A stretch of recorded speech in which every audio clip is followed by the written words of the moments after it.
Ikuti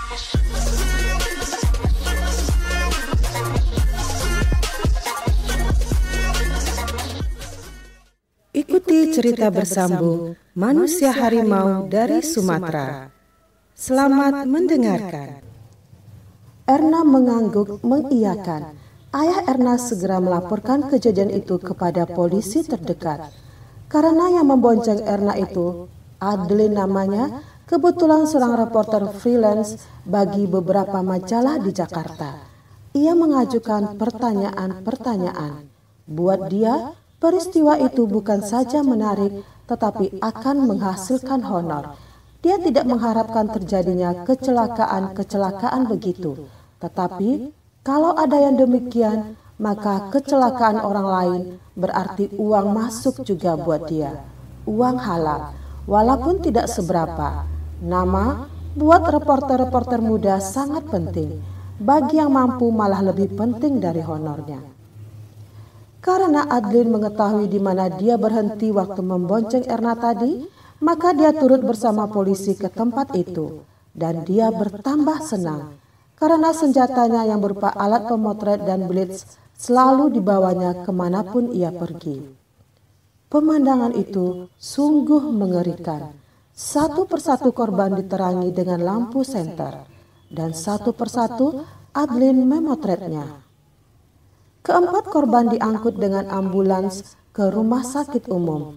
Setelah mereka bisa bicara menerangkan alamat, barulah dapat diberitahu kepada orang tua masing-masing. Dua di antara anak muda itu adalah anak orang mampu dan terpandang pula. Anak-anak miskin tidak akan punya mobil dan jarang punya keberanian sejauh itu.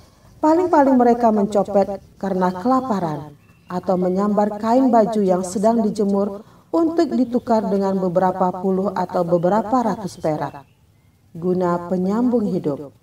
Anak-anak mampu dan terpandang berani melakukan itu, karena menduga bahwa orang tuanya akan menjadi penolongnya nanti, kalau terjadi sesuatu yang buruk. Ditangkap umpamanya, jadi tidak perlu terlalu khawatir. Kenakalan remaja yang begini merupakan gangguan bagi ketertiban dan keamanan. Tidak mudah diatasi, tetapi bagaimanapun harus diatasi oleh yang berwajib. Sudah tentu berita itu menjalar ke segenap penjuru kota dan sampai ke daerah-daerah. Tetapi kali ini lain warnanya. Kalau biasanya tentang kejahatan atau tindakan manusia harimau yang dianggap jahat, kali ini tentang kebaikannya menyelamatkan seorang gadis. Dari situ menjadi jelas bagi mereka bahwa harimau itu memang bukan semaunya saja mengambil tindakan. Erna menceritakan semua apa yang dialaminya. Kedua orang tuanya merasa bahwa yang menyelamatkan Erna adalah manusia harimau yang sama yang telah merusak muka Nurdin, paman Erna. Mereka pun menarik kesimpulan bahwa harimau itu juga mengetahui hubungan anaknya Erwin dengan Erna dan bahwa ia menyukai hubungan itu. Ayah dan ibu Erna semufakat untuk mengundang Erwin. Ia hendak didekatkan kembali dengan Erna, tetapi anak muda itu tidak bisa dijumpai. Ia telah mendapat firasat setelah ayahnya dalam bentuk manusia harimau menyelamatkan bekas kekasihnya. Tentu ia akan diundang oleh keluarga Erna. Setidak-tidaknya untuk menyampaikan terima kasih. Oleh karena itulah ia menghilang. Bila mana ia bertemu lagi dengan Erna, tentu luka hatinya akan semakin hebat dan dalam. Dia juga akan merana sebab dia memang dengan sepenuh hati mencintai gadis itu. Erwin, walaupun ganteng, tahu diri. Sekali dihina, tidak akan kembali kepada orang yang menghina dia. Amarah bisa dimaafkan dan dilupakan, tetapi penghinaan akan tergores seumur hidup di dalam hati. Atas nasihat seorang dukun, hendak diucapkan terima kasih kepada harimau manusia itu. Setelah diadakan selamatan atas diri Erna yang lolos dari perkosaan itu, maka kepada sang harimau diberikan sesajen, semacam hidangan tanda terima kasih. diletakkan di atas pinggan yang bagus-bagus. Dilengkapi dengan lauk pauk yang enak-enak, disediakan berbagai macam buah-buahan sampai kepada apel dan anggur yang semasa hidup Jalubuk barangkali tak pernah dirasanya.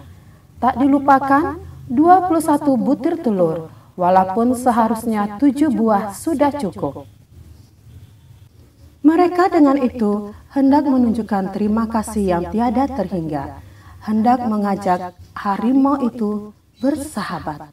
Bukan itu saja, semua hidangan itu diletakkan di atas taplak yang bersih. Maka pada satu sisi diletakkan pula kasur yang empuk bersprei.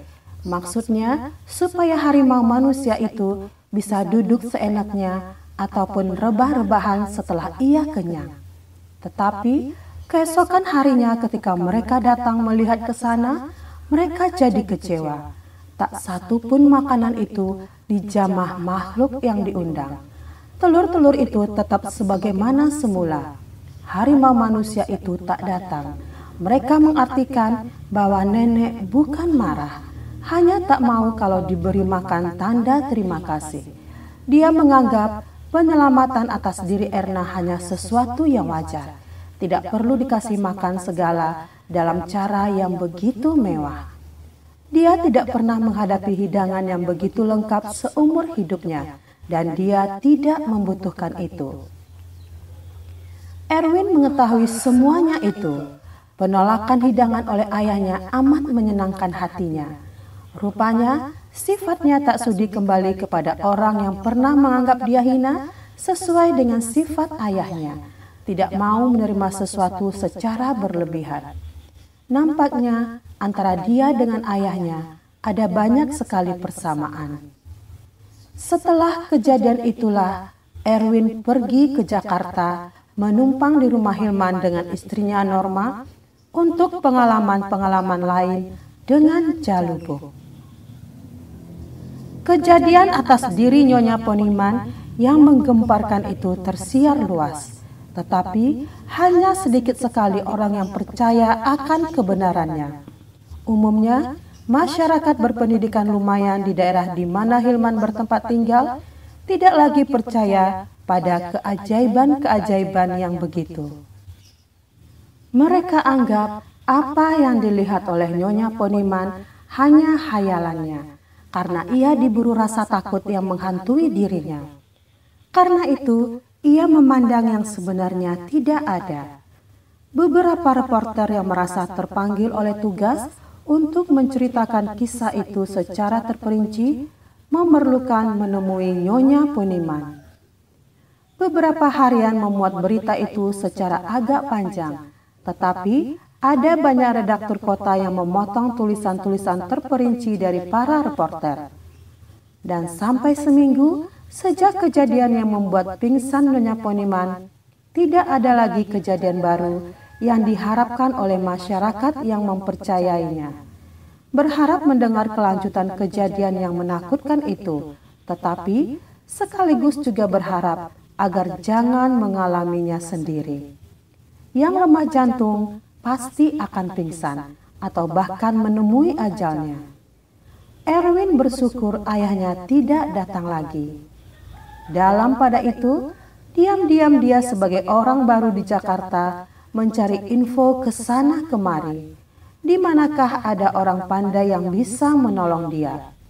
Sebagai alasan, dia katakan untuk mendapat ajimat pencegah perbuatan jahat sesama manusia. Kepada lain orang, dia katakan untuk mempelajari ilmu pekasi, supaya ia selalu disukai oleh wanita yang diingininya. Akhirnya, ia mendapat beberapa alamat.